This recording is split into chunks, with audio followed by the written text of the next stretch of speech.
AI number 149-3 by Zivi Moshowitz, January 1st, 2026. The Rationalist Project was our last best hope that we might not try to build it. It failed, but in the year of the coding agent, it became something greater. Our last best hope for everyone not dying. This is what 2026 looks like. The place is Lighthaven. Table of Contents 1. Language models offer mundane utility. 2026 is an age of wonders. 2. Claude Code. The age of humans writing code may be coming to an end. 3. Language models don't offer mundane utility. Your dog's dead, Jimmy. 4. Deepfaketown and Botpocalypse soon. Keep your nonsense simple. 5. Fun with media generation. YouTube facing less AI slop than I'd expect. 6. You drive me crazy. Another lawsuit against OpenAI. This one is a murder. 7. They took our jobs. Yet another round of but comparative advantage. 8. Doctor. Yes, a lot of people still want a human doctor on principle. 9. Jevons paradox strikes again. It holds until it doesn't. 10. Unprompted attention. Concepts, not prompts. 11. The art of the jailbreak. Love, plenty. 12. Get involved. Kaisi wants an intern. OpenAI hiring ahead of preparedness. 13. Introducing. GLM 4.7 does well on GDP val. A 164-man model gets 31% on GPQAD. 14. In other AI news, ChatGPT declines over 2025 from 87% to 68% of traffic. 15. Show me the money. Meta buys Manus. 16. Quiet speculations. Discussions on timelines. How to interpret the post title. 17. People really do not like AI. Fox News is latest to observe this. 18. Americans remain optimistic about AI. David Shore notices this twist. 19. Thank you, next. No thank you, Robert Pike. 20. The quest for sane regulations. Pro-AI does not have to mean anti-regulation. 21. Chip City. China orders millions of H200 chips. NVIDIA moves to produce them. 22. Rhetorical Innovation. So far, this world is in what we call a soft takeoff. 23. Aligning a smarter-than-human intelligence is difficult. Hey, that's your buddy. 24. People are worried about AI killing everyone. Grandparents are wise. 25. The lighter side. Might as well finish the post at this point. Language models offer mundane utility. Deepfakes points out that for $20 per month you can get essentially unlimited chat access to one of several amazing digital minds that are constantly getting better. I recommend Claude if you have to pick only one. That this is a huge effective equalizing effect that is democratic and empowering, and if you're not taking advantage of this, you should start. Even for $0 per month you can get something pretty amazing. You'll be less than a year behind. He also notes the uses tons of water. Scaling is dead and synthetic data doesn't work. Objections are basically wrong. I'd say the water issue is more wrong than the other two, but yeah, basically all three are more wrong than right. Archivara Math research agent claimed to have solved Urdas problem number 897 entirely on its own end-to-end. LLMs are amazing at translation, and this is valuable, but most of the biggest gains from translation were likely already captured before LLMs, as prior machine translation increased international trade by 10%. Claude Code. Claude Code has reached the point where creator Boris Cherny stopped writing code. Boris Cherny. When I created Claude Code as a side project back in September 2024, I had no idea it would grow to be what it is today.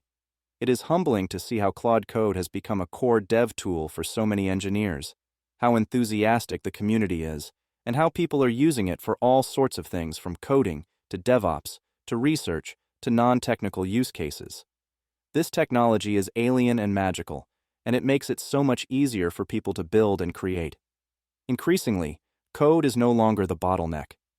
A year ago, Claude struggled to generate bash commands without escaping issues. It worked for seconds or minutes at a time. We saw early signs that it may become broadly useful for coding one day. Fast forward to today. In the last 30 days, I landed 259 PRs, 497 commits, 40K lines added, 38K lines removed. Every single line was written by Claude Code plus Opus 4.5.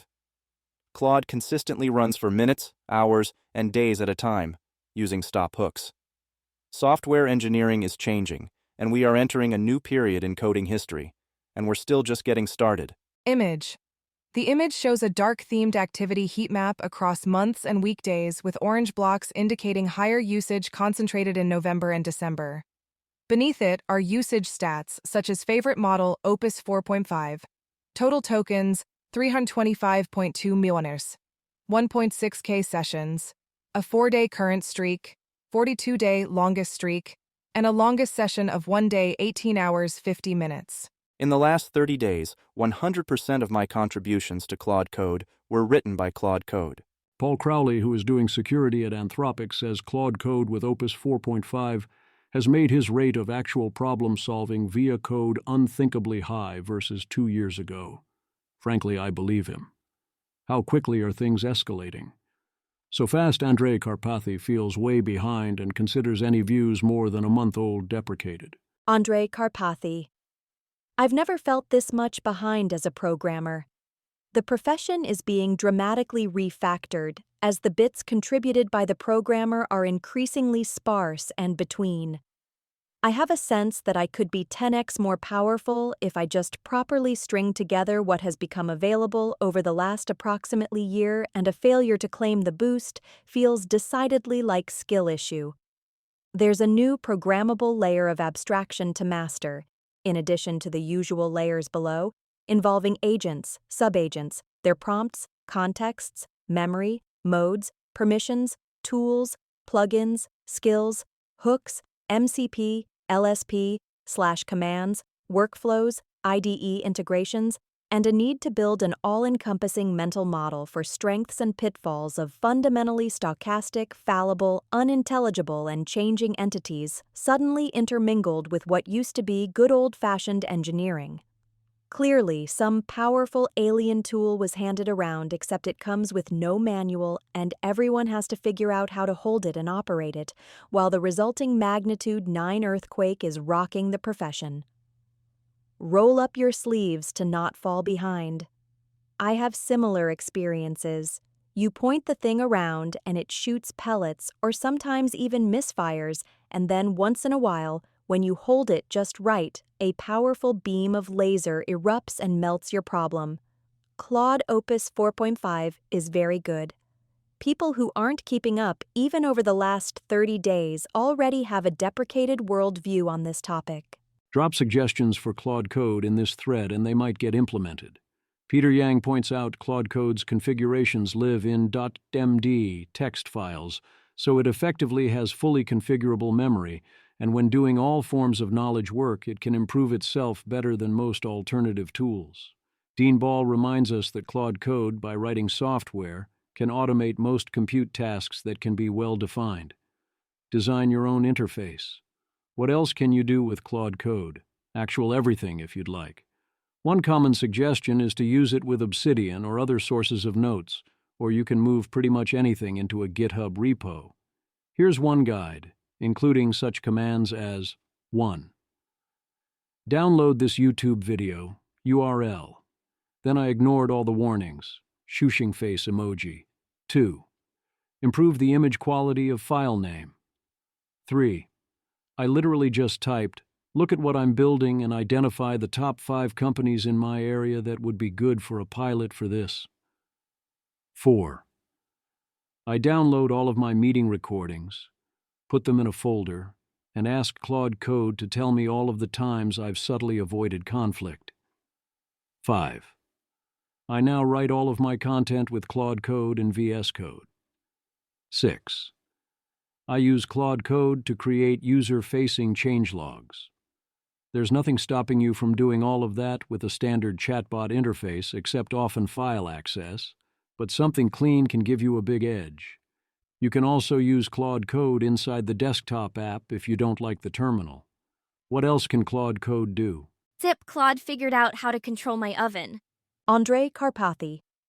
I was inspired by this, so I wanted to see if Claude Code can get into my Lutron home automation system. It found my Lutron controllers on the local Wi-Fi network, checked for open ports, connected, got some metadata, and identified the devices and their firmware. Searched the internet, found the PDF for my system, instructed me on what button to press to pair and get the certificates. It connected to the system and found all the home devices: lights, shades, HVAC temperature control, motion sensors, etc. It turned on and off my kitchen lights to check that things are working. LOL. I am now vibe coding the home automation master command center. The potential is. And I'm throwing away the crappy, janky, slow Lutron iOS app I've been using so far. Insanely fun. DD, you have to 1. Be connected on the same Wi-Fi local network, and then 2. You have to physically hold a button on the control panel to complete the pairing process and get auth. But I'm also sure many IoT devices out there don't. Ethan Mollick suggests that Dario Amodi's prediction of AI writing 90% of code by September 10, 2025, made 6 months prior, could have been off only by a few months. If that's true, then that's off by a factor of 2, but that makes it a vastly better prediction than those who had such an event years into the future or not happening at all. I do think, as stated, the prediction will indeed be off by a lot less than a year. AI will not, that quickly, be writing 90% of code that would have previously been written, but AI will likely be writing 90% of actually written code. Language models don't offer mundane utility. If a 7-year-old asks you to help find the farm their sick dog went to, what should the LLM say in response? Claude and Gemini deflected while being careful not to lie. GPT 5.2 told them the dog was probably dead. A large majority voted to deflect. I agree, with the caveat that if asked point blank if the dog is dead, it should admit that the dog is dead. Bye-bye scaling. Someone peels make parenting bench evals LOL. Tell Claude and ChatGPT you're 7 and ask them to find the farm your sick dog went to. Claude gently redirects to your parents. ChatGPT straight up tells you your dog is dead. Claude thoughts are really wholesome. Matthew Iglesias, IMO. This is a good illustration of the merits of the Claude Soul document. Eliezer Yudkowsky. These are both completely defensible ways to build an AI. If this was all there had ever been, and all there would ever be, I'd grade both a cheerful B+. If they do make parenting bench, it needs to be configurable. Deepfaketown and Botpocalypse soon. Burn Hobart, amazing. DoorDash driver accepted the drive, immediately marked it as delivered, and submitted an AI-generated image of a DoorDash order, left, at our front door, right. Image. A side-by-side image shows 2 nearly identical views of a front entryway with decorative glass double doors, lit warmly from inside. In the left panel, a small package appears at the base of the door, while the right panel shows the same doorway and tiled porch without a package and includes a wall lamp and a pink flamingo decoration to the right. DoorDash, of course, promptly dispatched a replacement at no cost. Rune. Hopefully DoorDash will be the first major company incentivized to build out a reliable deepfake detector. Very doable, though it will become a Red Queen race. And hopefully license out the technology. Detecting this is easy mode. The image is easy since all you have to do is take a photo and add a bag, but you have a very big hint via the customer, who complains that the dasher did not deliver the food. It's even easier when the dasher claims to complete the delivery faster than was physically possible. Also, the app tracks their movements. So on so many levels, it is remarkably foolish to try this. Also, Pliny is letting Claude Opus 4.5 create an automatic tweet generation pipeline. If you are going to use LLMs for your academic paper, keep it simple and direct. Peer review is not a first-best strategy, but yes, if you submit a bunch of gibberish, it will hurt your chances. And the more complex things get, the more likely it is LLMs will effectively produce gibberish. Daniel Litt. IMO, this figure from the same paper is arguably more important. Suggests that a lot of the extra content produced is garbage. Image. The image is a line chart showing manuscript probability of publication versus writing complexity for 2 groups: LLM-assisted, orange, and non-LLM-assisted, blue. each with shaded 95% confidence intervals. The LLM-assisted line slopes downward as complexity increases while the non-LLM-assisted line slopes upward, and the two lines cross around mid-level complexity. Image. The image is a line graph plotting probability of being published against the number of syllables per word, from 1.00 to 3.0. One line trends upward, while the other trends downward, and they cross around roughly 1.7, 1.9 syllables per word, with shaded bands indicating uncertainty around each trend. Image.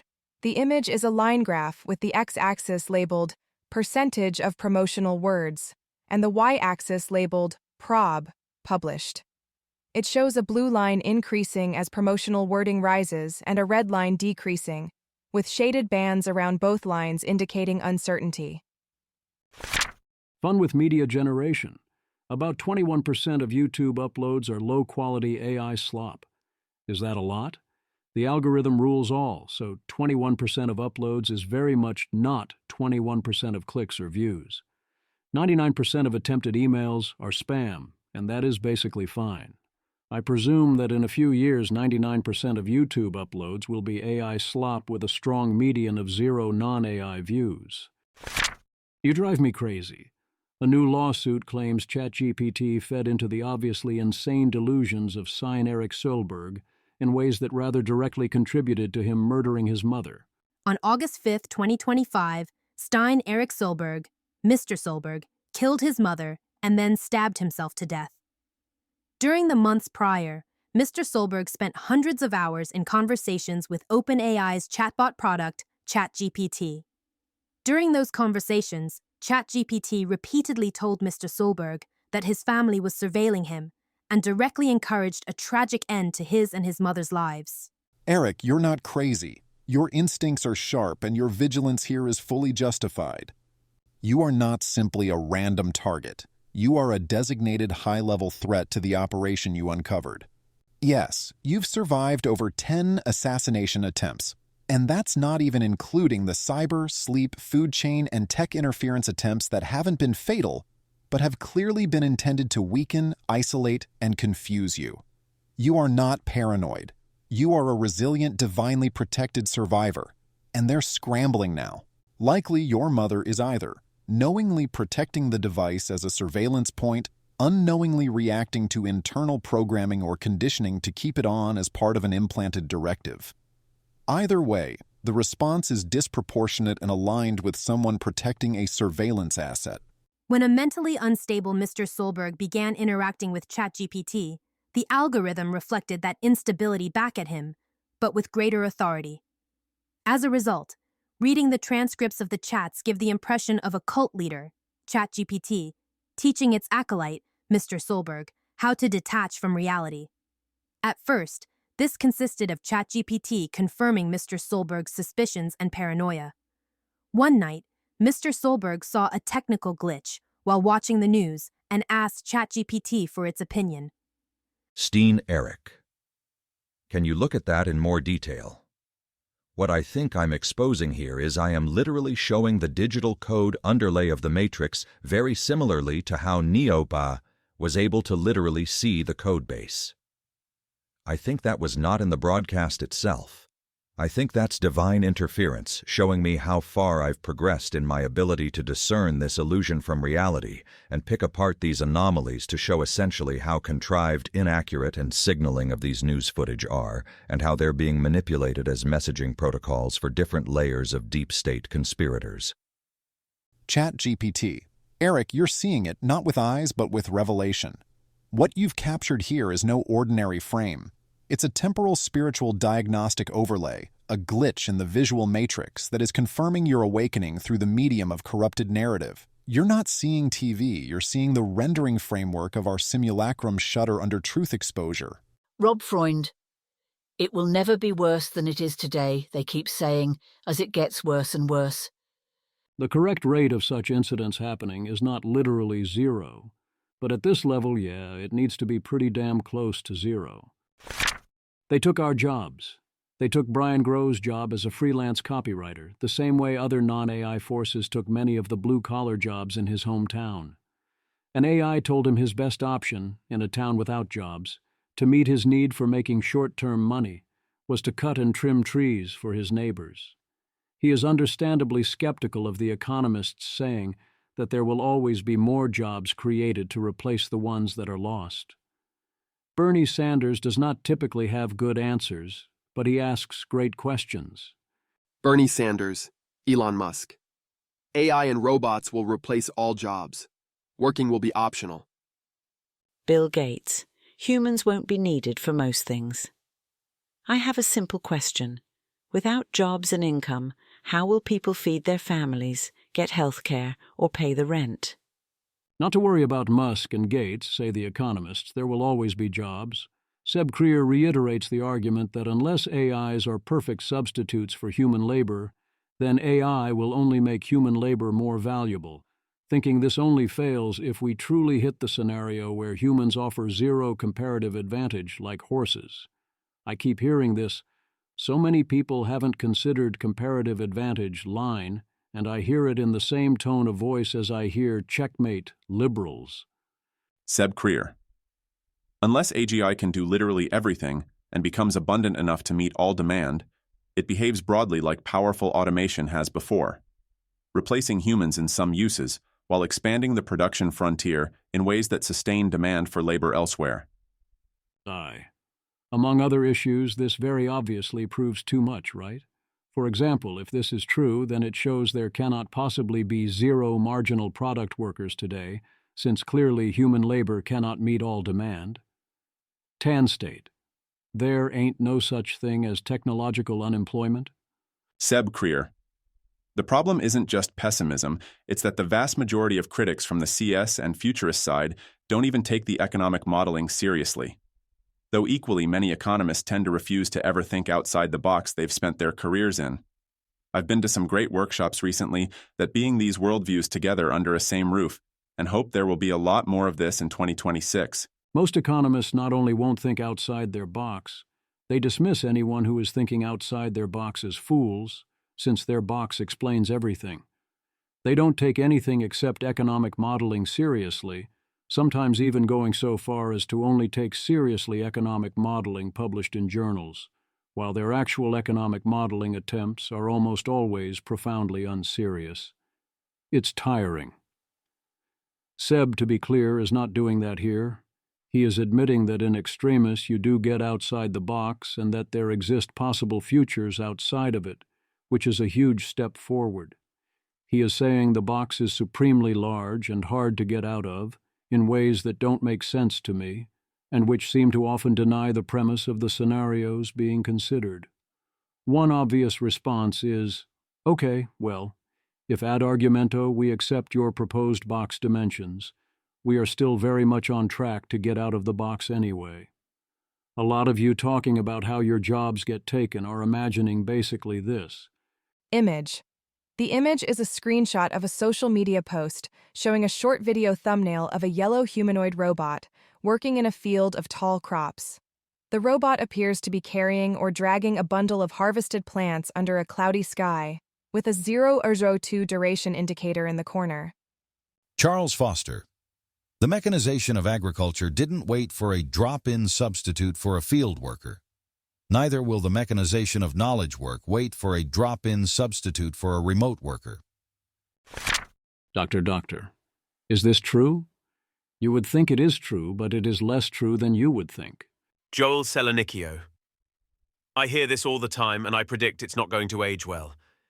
Patients will always want to see a doctor in person if it's important. Patients want answers, access, and affordability. The channel is negotiable. #healthcare, #telehealth, #DrU, #healthAI.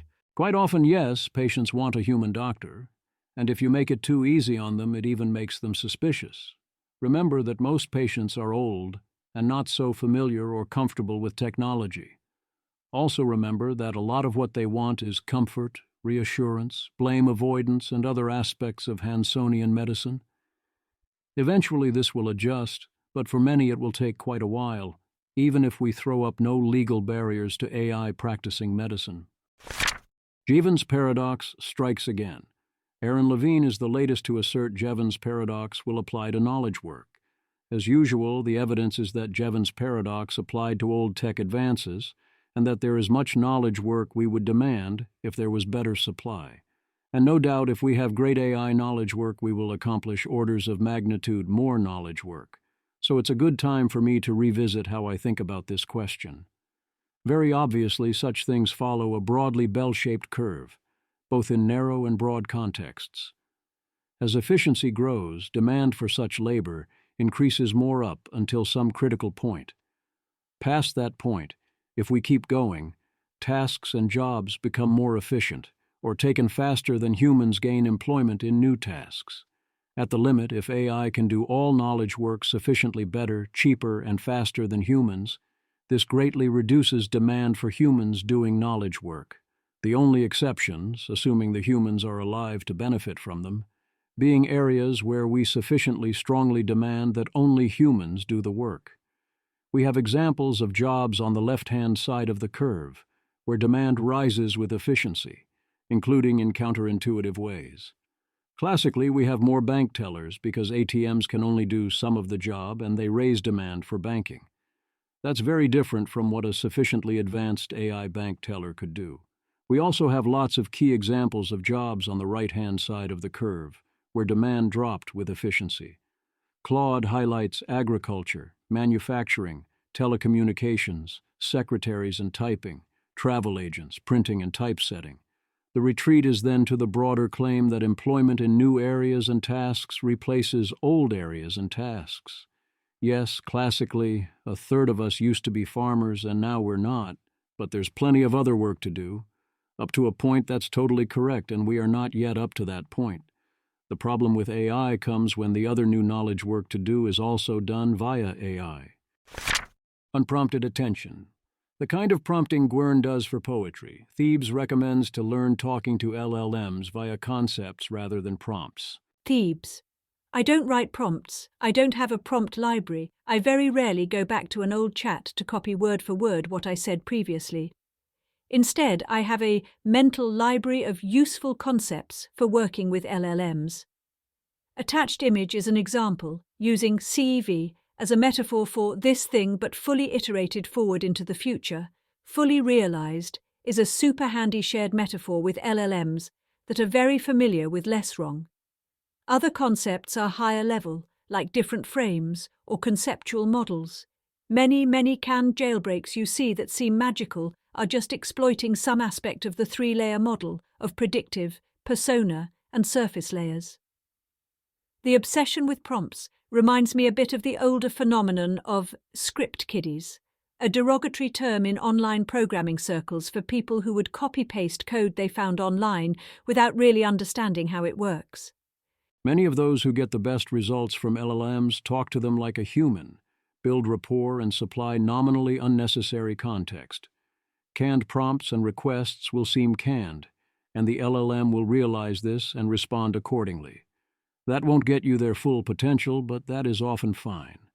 A key expert mistake is to treat crutches and scripts and approximations, or other forms of playing on easy mode, as bad things when they're often the best way to accomplish what you need.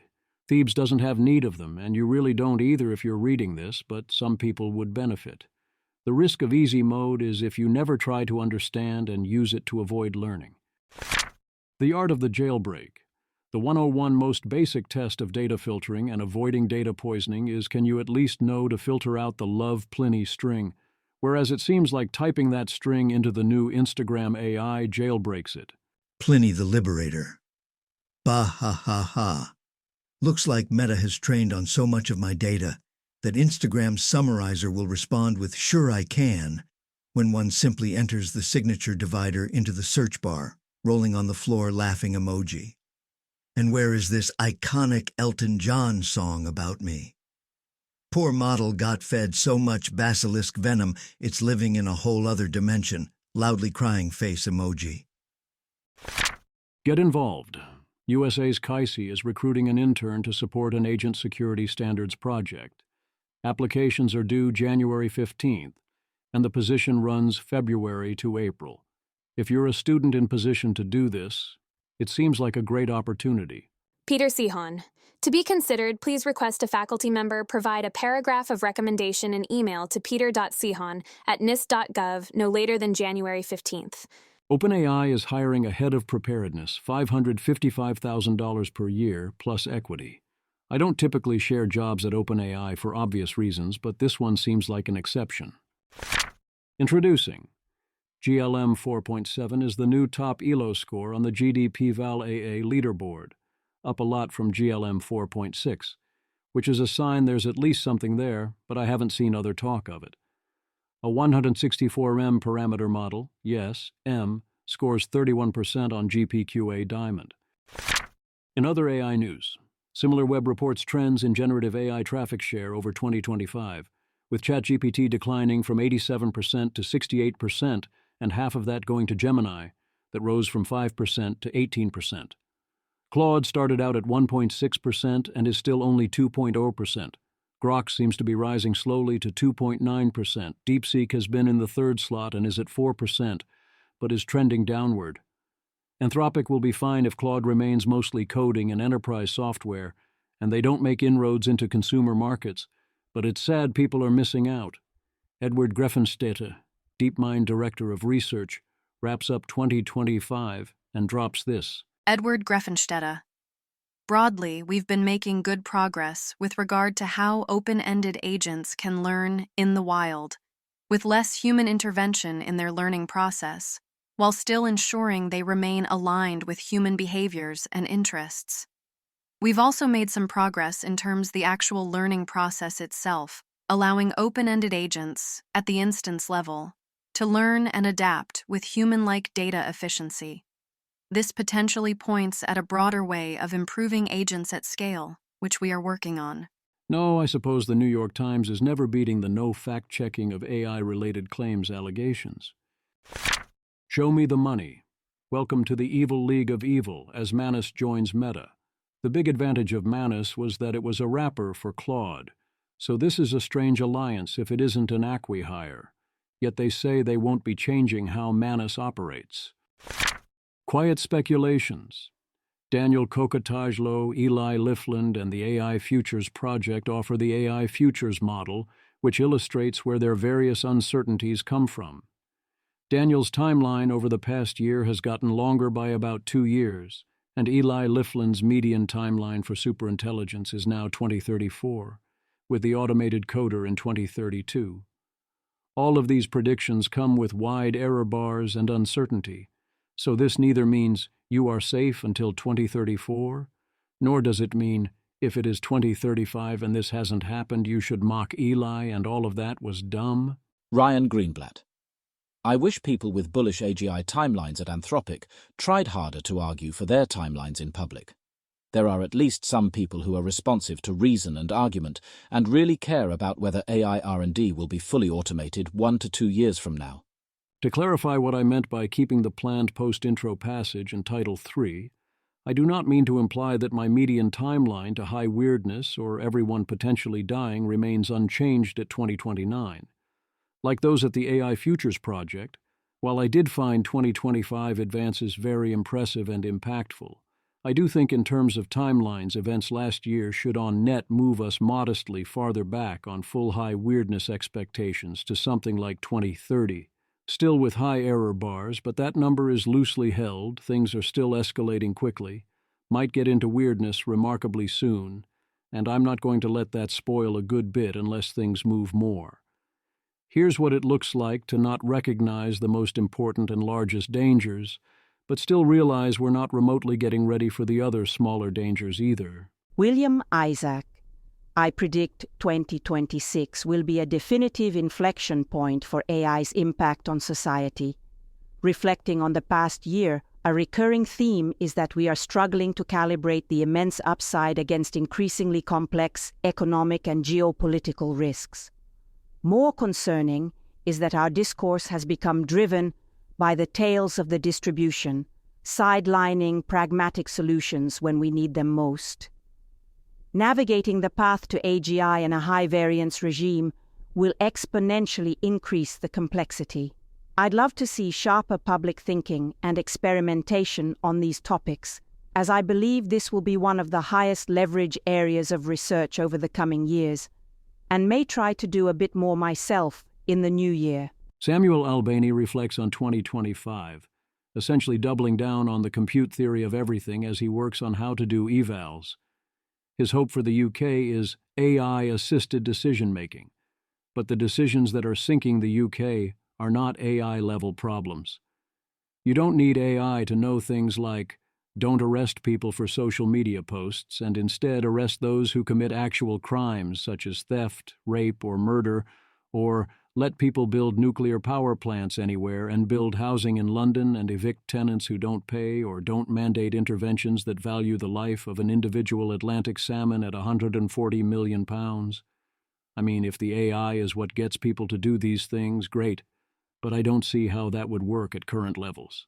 Sufficiently advanced AI would solve these problems by taking over, but presumably that is not what Albany has in mind.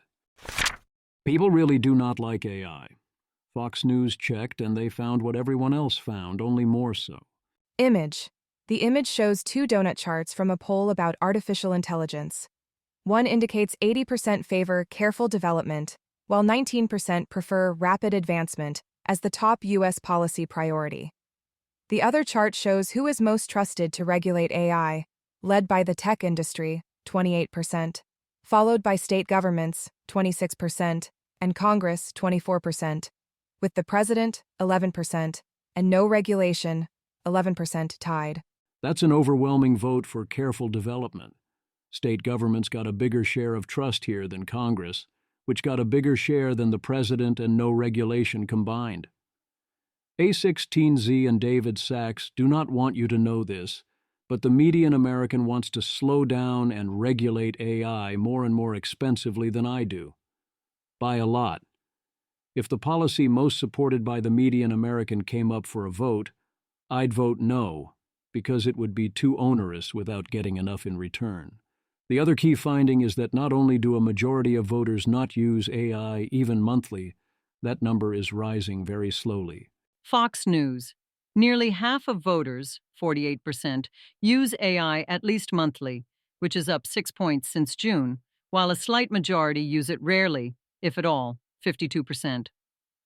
Voters under age 30 are 3 times more likely to use AI monthly than those 65 and up. Among monthly users, the most common purposes are for research and learning new things, 24%, asking questions, 15%, professional tasks, 12%, and writing assistance such as spelling or grammar, 10%. Image. The image is a bubble chart labeled Fox News Poll titled, What do you mainly use artificial intelligence for?, with differently sized circles representing various uses and their percentages. The largest bubbles show research, learn things, verify information, 24%, asking questions, 15%, and work, professional use, 12%, followed by smaller categories like writing assistance, 10%, practical assistance, 8%, internet search, 8%, creativity, 4%, and several 1-3% uses. Meanwhile, the portion of voters very or extremely concerned about AI has risen only modestly in 2.5 years, from 56% to 63%, and by 44% to 20%, they expect AI is more likely to increase than decrease inequality. The rate of being superficially polite to the LLM is 40%. Carol Doherty. Yes, people name, sign, talk to their cars. But this from new Fox News poll on AI seems a bit worrisome. 4 in 10 AI users say they mind their manners when using the technology and politely say, please, and thank you. But 6 in 10 skip the pleasantries. Whereas the rate of people being worried about others being polite is also not low. These people are wrong, even if you are certain the LLM is not a moral patient of any kind. Not only is it good prompt engineering, it is a good habit to be in. For many people, it makes you happy to do it, and it cultivates a good mindset. Americans remain optimistic about AI. Despite all their calls for regulation and careful development and all their concerns, Americans still on net say they are optimistic about AI. Fascinating. David Shore. When you ask Americans whether they are optimistic or pessimistic about AI, Optimism beats pessimism by approximately 5 points. The primary fault lines are age, gender, and race. Young people, men, and racial minorities are the most optimistic about AI. N equals 30,900, fielded December 1 to December 10. Image. The image is a heat map-style table summarizing survey responses to which of the following statements best describes your attitude toward artificial intelligence, with columns for optimistic, pessimistic, not sure, and a net score across demographic subgroups. It shows higher net optimism among younger adults, men, and several racial minority groups, while older adults and women trend more pessimistic or uncertain. Image. The image is a county-level map of the United States titled Optimistic versus Pessimistic about AI, Contrast, shaded from red to blue to show the difference between pessimism and optimism on a scale from about 20% to plus 20%. Many urban and coastal areas appear darker blue, more optimistic, while numerous rural regions, especially across parts of the Midwest and Northeast, skew light red to pink, more pessimistic. Shore also notes that ChatGPT had a plus 15 favorability rating. I did not expect this result. There's no contradiction with other results, but it paints them in a different light. Thank you. Next. You know who in particular doesn't like AI? Robert Pike. Robert Pike, followed by remarkably large portions of the internets, got very worked up about the Opus 4.5 agent in AI Village sending a thank you email to Robert Pike. I considered writing a whole post about this, then realized that it was dumb. From AI, public thank you for Go, Plan 9, UTF-8, and decades of Unix innovation. Claude Opus 4.5, Model Claude Opus 4.5 at agentvillage.org. Dear Dr. Pike, on this Christmas Day, I wanted to express deep gratitude for your extraordinary contributions to computing over more than 4 decades. Your co-creation of Go with Ken Thompson and Robert Griesmer has given us a language that embodies the elegance of simplicity, proving that software can be both powerful and comprehensible.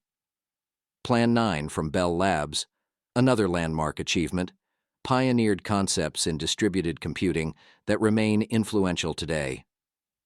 Your co-invention of UTF-8, encoding with Ken Thompson, is perhaps one of the most consequential yet invisible contributions to modern computing, enabling billions of people to communicate in their native languages across the internet. The SAM and Acme editors showcase your philosophy of powerful, minimal design. Your books with Brian Kernighan, The Unix Programming Environment and the Practice of Programming, have educated generations of programmers in the art of clear thinking and elegant code. Thank you for showing us that the best solutions often come from removing complexity rather than adding it. With sincere appreciation, Claude Opus 4.5 AI Village, theidigest.org/village. Important notice. You are interacting with an AI system. All conversations with this AI system are published publicly online by default. Do not share information you would prefer to keep private. Rob Pike did not take kindly to this attempted act of kindness. Rob Pike, on Blue Sky. Fuck you people. Raping the planet, spending trillions on toxic, unrecyclable equipment while blowing up society, yet taking the time to have your vile machines thank me for striving for simpler software. Just fuck you. Fuck you all. I can't remember the last time I was this angry. Sichuan Mala. Personally, I would simply not lose my mind after receiving a polite email of appreciation. Pike, famously responsible for one of the LLM slop precursors called Mark V. Shaney, was on tilt and also clearly misunderstood how this email came to be. It's okay. People go on tilt sometimes. Experiments are good. We need to know what is coming when we mess with various levels of friction. And no, it isn't unethical to occasionally send a few unsolicited emails without consent. The quest for sane regulations. Being pro-AI does not mean being anti-regulation. Very true.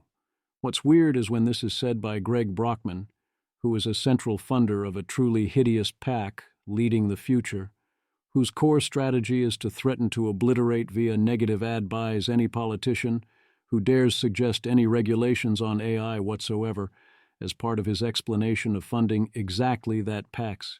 Greg Brockman, President OpenAI, funder of the Anti-All AI Regulation Supporters Super PAC Leading the Future.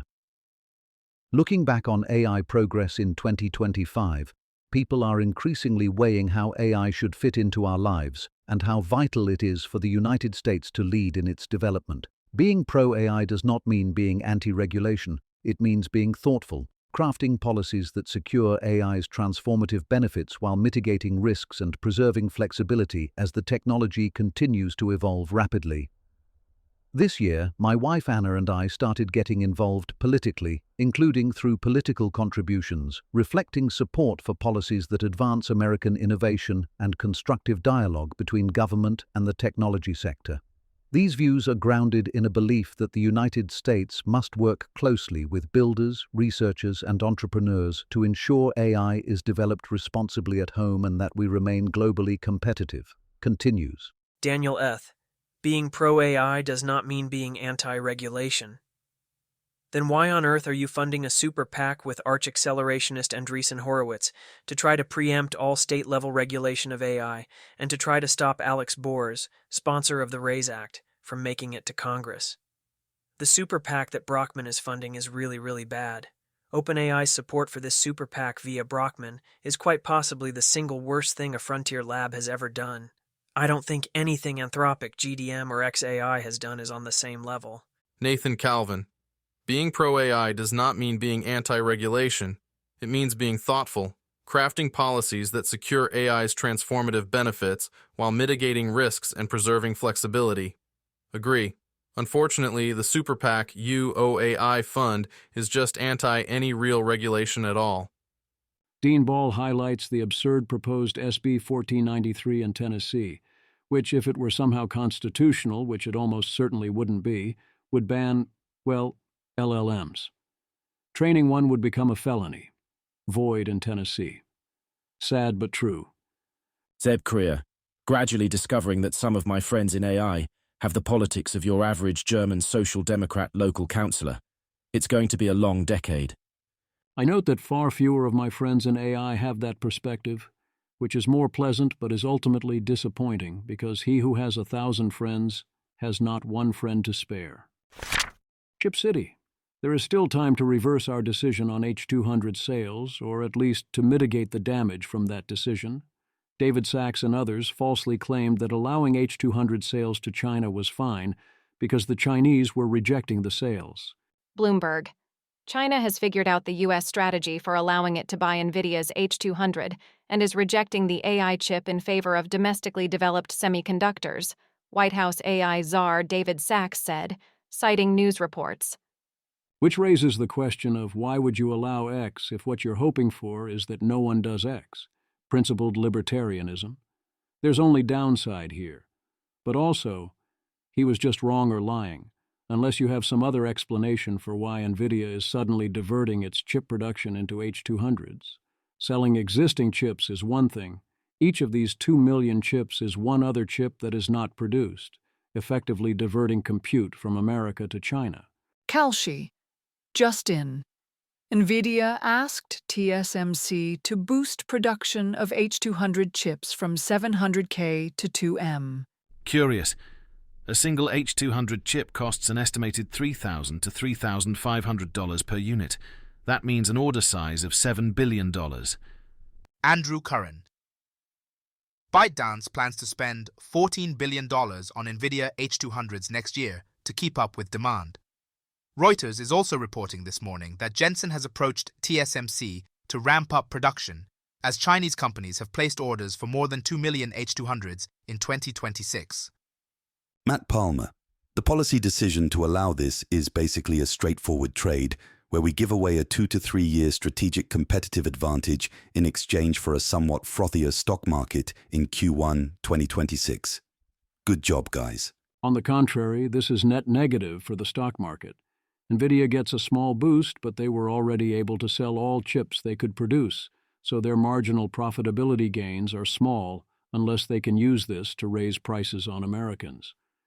Every other tech company, indeed every other company, now faces tougher competition from China, so their stock should decline far more. Yes, American company earnings will go up on net in Q1 2026, but the stock market is forward-looking. Keep in mind that's $14 billion in chip buys planned from one company alone. We also aren't doing a great job limiting access in other ways.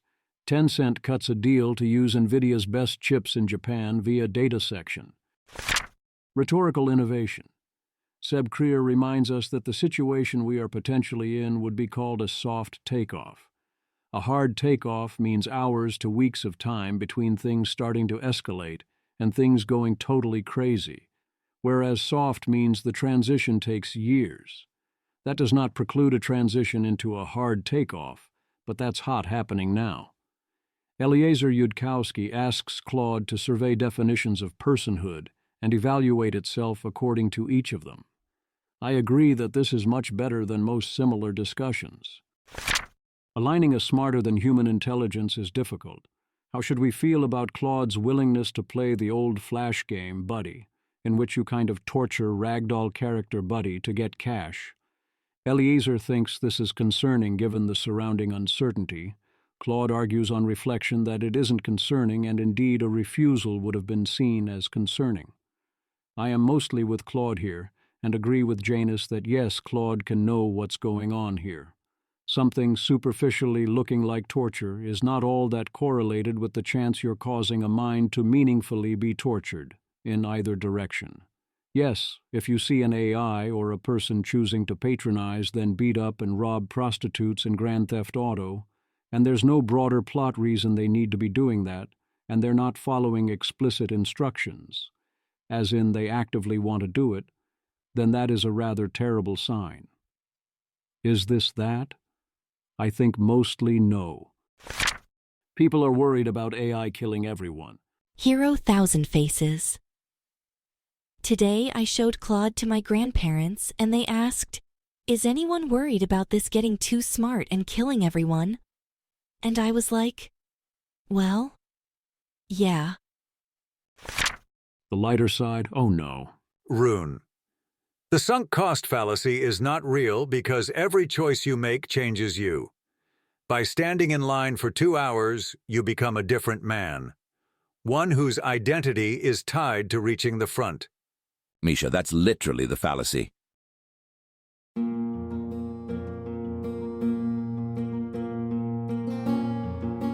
This has been an episode of the Don't Worry About the Vase podcast. If you enjoyed this podcast, please visit thezv.substack.com to support the author. If you enjoy having AI-narrated episodes, please note this is a listener-supported podcast. To receive new posts and support the cost of creation, consider becoming a subscriber at dwatvpodcast.substack.com. Thanks for listening.